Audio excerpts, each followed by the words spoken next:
Ja, herzlich willkommen hier zum ersten Video in Sachen Wohnmobil.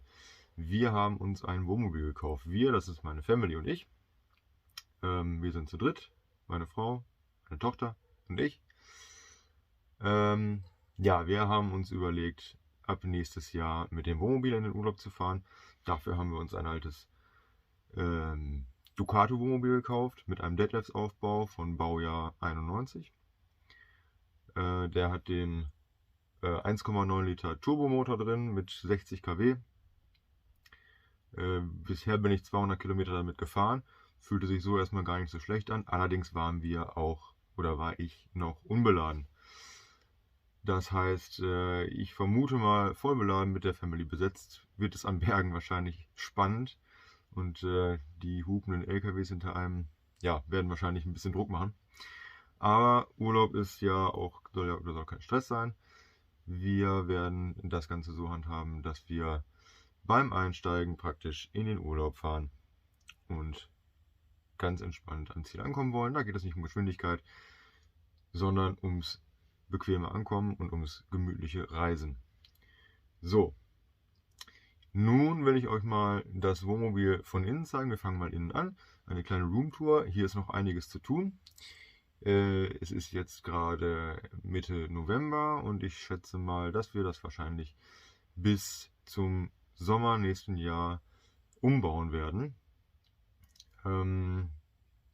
Ja, das Wohnmobil ist komplett original von innen, zumindest bis auf die Bezüge, so meine ich. Wir haben hier orange, rostfarbene Bezüge drin. Ich schalte jetzt mal die Kamera um und gehe mal mit euch einmal durch das Wohnmobil. Dann könnt ihr mal ein bisschen schauen, wie das Ganze hier so aussieht. Und hoffentlich in ein paar Monaten gibt es dann ein Vorher-Nachher-Video. In der Zwischenzeit werden natürlich auch ständig Updates folgen mit kleinen Videos. Ich nehme euch einfach mit auf diese Reise und wir werden das hier gemeinsam praktisch umbauen. So, ich schalte jetzt mal um.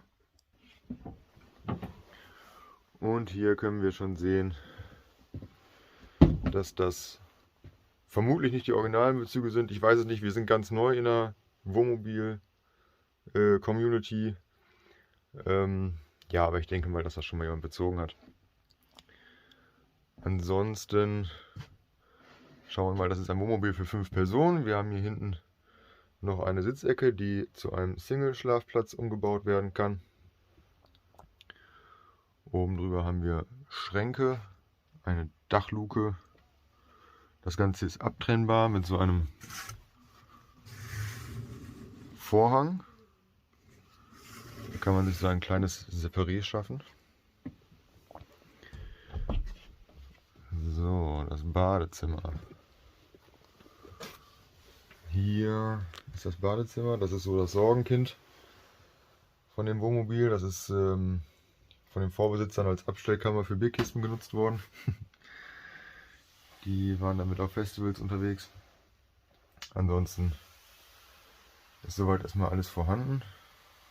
Und wie ich gesehen habe, soweit auch heile. Hier hat schon jemand versucht, mit Folie was zu bekleben. Die Schränkchen. Das sieht nicht besonders gut aus. Ich schätze, dass wir das komplett neu machen werden. Zumindest zum Teil. Hier eventuell sogar die Dusche ganz entfernen, weil wir nicht vorhaben werden, im Auto hier zu duschen. Das werden wir in den Waschhäusern erledigen.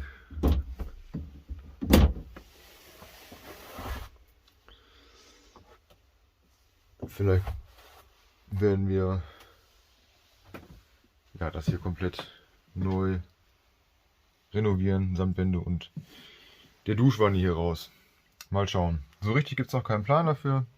Wir lassen mal alles auf uns zukommen und schauen mal, wie sich das Ganze entwickelt. Dachluke, liegt gerade Schnee drauf, kann man vielleicht gar nicht erkennen. Zu viel Gegenlicht.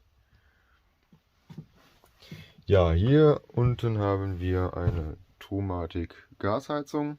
Die funktioniert auch, wurde bereits getestet.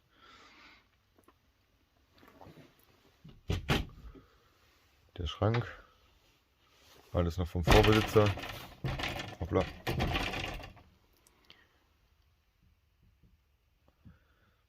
An vielen Ecken kann man sehen, dass das schon sehr gelitten hat. Hier ist zum Beispiel der Furnier abgeplatzt. Das sind alles Sachen, die erneuert bzw. renoviert werden müssen. Hier oben ist die Gastherme bzw. der Boiler drin. Der Warmwasserboiler war wohl schon mal undicht. Vielleicht, wenn jemand einen Tipp hat, wie man sowas wieder dicht bekommt, gerne mal in die Kommentare reinschreiben. Bin dafür alle Anregungen offen.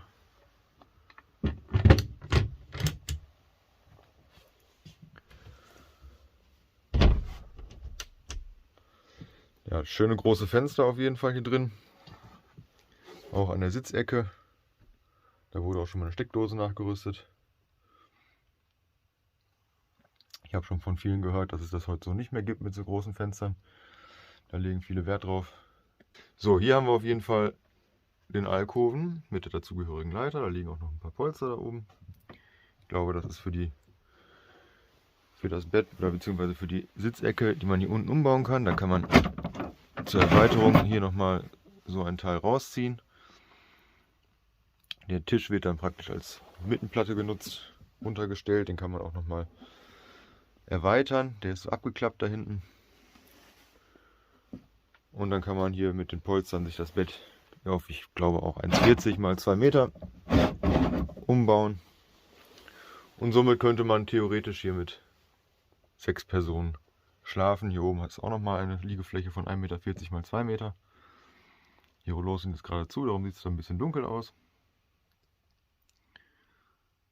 Nochmal eine Dachluke hier oben. Auch hier ist wieder ein Vorhang eingezogen, mit dem man sich so ein bisschen abtrennen kann.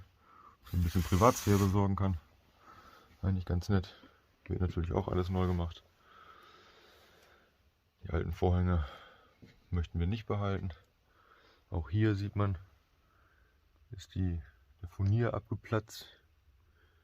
Beziehungsweise hat sich eine Holzleiste gelöst. Da steckt noch eine ganze Menge Arbeit drin, um das alles vernünftig zu machen.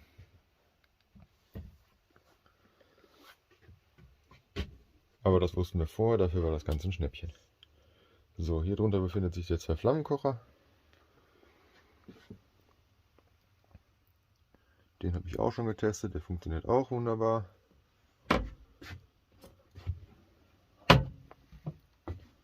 Direkt daneben die Spüle.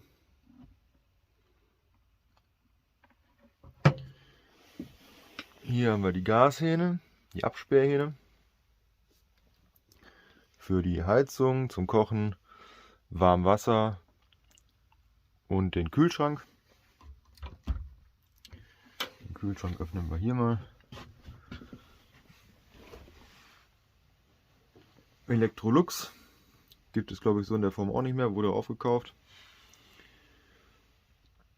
Allerdings relativ geräumig, wie ich finde, für das Alter, für die Größe.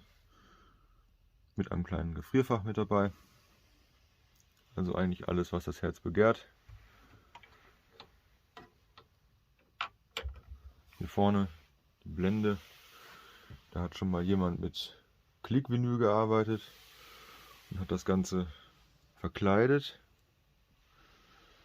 Nicht sehr ordentlich gemacht, aber der erste Eindruck ist erstmal ganz schön. Ja, muss auf jeden Fall auch gemacht werden. Dann kann man hier noch sehen, es gibt einen Drehsitz, einen drehbaren Beifahrersitz. Ganz schön, um ein bisschen Platz zu gewinnen.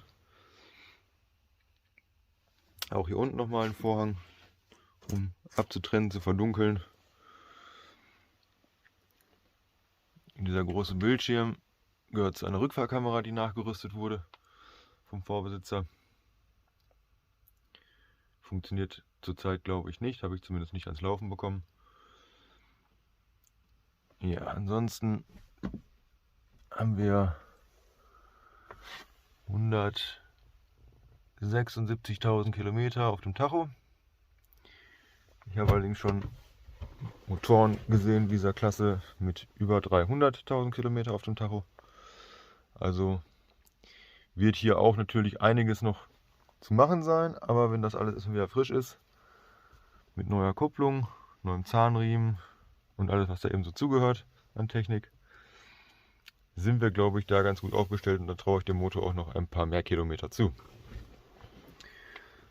So, der erste Mangel, der natürlich auch sofort auffällt, sind hier unten die Schläuche von der Heizung. Da war das Heizungsventil defekt. Dann hat der Vorbesitzer einfach abgeklemmt.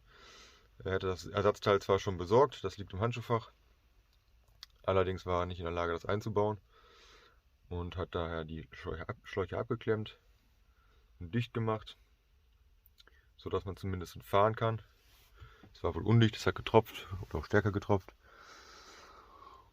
Und ja, Nachteil ist natürlich, man hat im Moment keine Heizung. War auf der Rückfahrt schon mal recht frisch abends. Hier unten der Schalter für die Zusatzbatterie.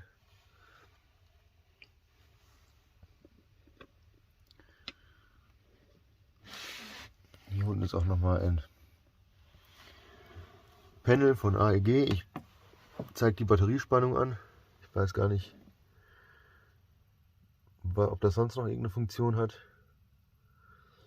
Das wird sich alles im Laufe der Zeit zeigen. Wie gesagt, ich bin auch kein Profi, was hier Wohnmobiltechnik angeht. Aber man wächst ja man wächst mit seinen Aufgaben. Hier ist der Frischwassertank. Der ist natürlich jetzt leer. Da ist kein Wasser mehr drin. Hier hat auch der Vorbesitzer ein bisschen gebastelt und hat sich hier so eine Art Theke oder ja, zusätzliche Arbeitsfläche geschaffen. Ja, kann man machen, muss man nicht.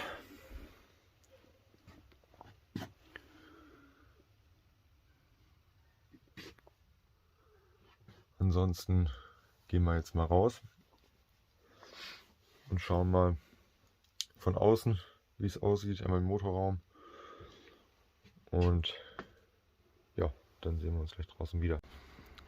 So, hier ist das Wohnmobil von außen zu sehen. Wie gesagt, ein Fiat Ducato 290er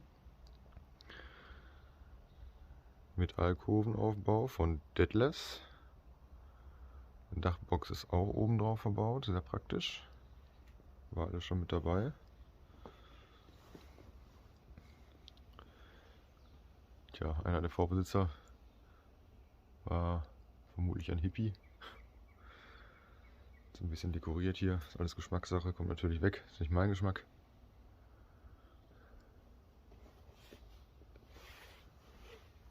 Hier war vermutlich auch mal irgendwas verbaut, vielleicht ein Horn oder irgendwie sowas. Tja, Löcher sind jetzt noch vorhanden, natürlich nicht so schön. Hier ist noch ein weiterer Mangel. Ein Rostloch, typische Stelle wohl für die Fahrzeuge. Kann man aber alles wieder reparieren, zuschweißen. Vorbesitzer hat hier auch schon ordentlich abgedichtet mit Sikaflex. Kann man sehen. Alles zugemacht, alles dicht gemacht, damit keine Feuchtigkeit reinkommt. So, hier unten haben wir die Klappe für die Gasflaschen. 2 Gasflaschen mit dabei. Alter Wagenheber, nicht mehr so vertrauenswürdig.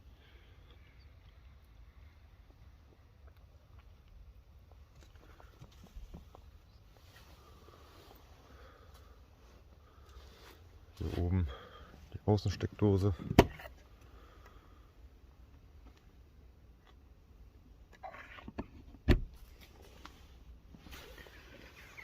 So, dann die Toilettenkassette. Auch alles funktionstüchtig und heile.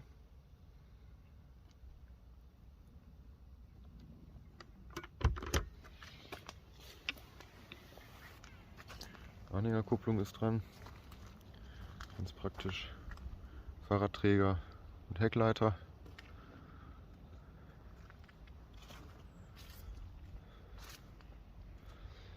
Ja, lustige Sprüche waren auch das Ding vom Vorbesitzer. Hier sieht man auch so einige Schäden. Parkrempler. Alles schon genietet worden, zusammengeflickt wieder und auch wieder abgedichtet worden.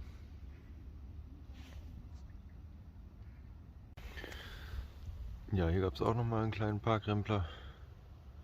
Es wurde auch schon hier der untere Teil nachlackiert. Das hat auch schon eine Menge gesehen, das Wohnmobil. Alles nicht mehr so ganz torfrisch. Auch hier die Seite gerissen, Brüche, das muss alles geflickt werden, vernünftig zusammengefügt, gespachtelt werden. Ja. Hier die Zu- oder beziehungsweise B- und Entlüftung. Der Abgasteil vom Kühlschrank, auch alles abgedichtet worden. Die Priedelblumen natürlich auch ein Highlight an dem Wohnmobil. Die Markise fehlt noch, da ist keine mit dabei gewesen. Das wird nochmal ein größeres Investment. Tja, schauen wir mal in den Motorraum.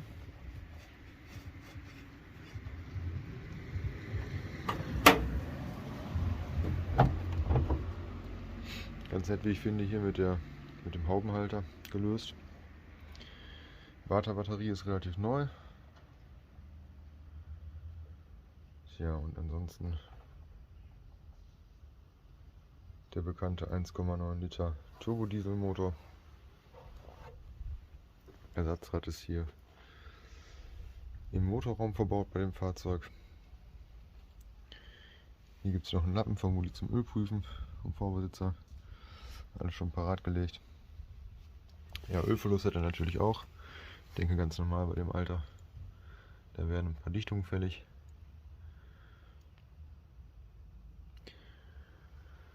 Tja, ansonsten war es das erstmal.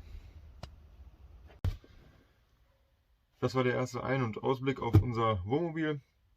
Noch einiges dran zu tun. Wir werden das Ganze aber weiter verfolgen. Es gibt weitere Videos dazu. Und wenn euch das Video schon mal gefallen hat, dann abonniert doch einfach den Kanal. Lasst mir ein Abo da, einen Daumen nach oben und dann sehen wir uns im nächsten Video. Bis dann, macht's gut, ciao.